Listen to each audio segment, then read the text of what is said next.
What about red flags that only start revealing themselves once you've built trust with someone and have a connection with? When your opinion of someone is positive, those flags can start being overlooked, or you start saying, "Oh, but they're a good person. I trust them. Oh, I mean, they wouldn't want to hurt me on purpose." It's easy to rationalize warning signs of a bad relationship when you have a positive view of someone, but it doesn't mean that they're not there or should be ignored. They're still being a jerk. It's just complicated by your history together. I think the majority of people tend to be too nice, or passive, or overly understanding. It's really common and easy to do. Because of that, toxic relationships are much more prevalent than you'd realize, and it can be difficult to know what to look for. The way manipulation works is that it builds up slowly over time and is almost entirely emotional. Chad might instead start isolating Sally from her friends by nitpicking things he doesn't like about an individual person at a time.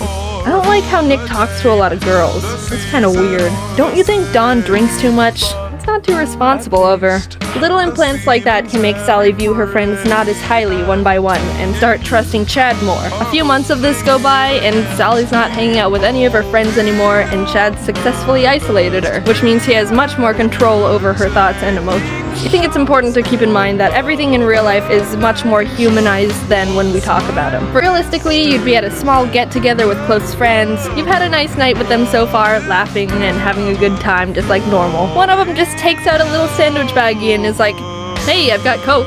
There's no time slow-mo or sirens. It's a completely normal feeling situation, and all of a sudden your brain is confused. Drugs are bad, but this is my friend. We've known each other since 5th grade. He's just a normal dude. He's not bad. Are my other friends gonna do it?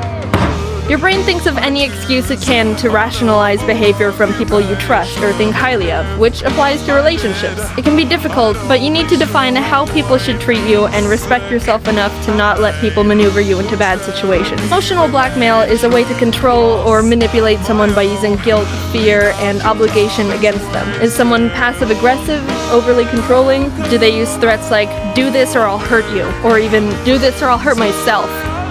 That leads to another difficult situation. If someone ever belittles themselves, "I'm pathetic.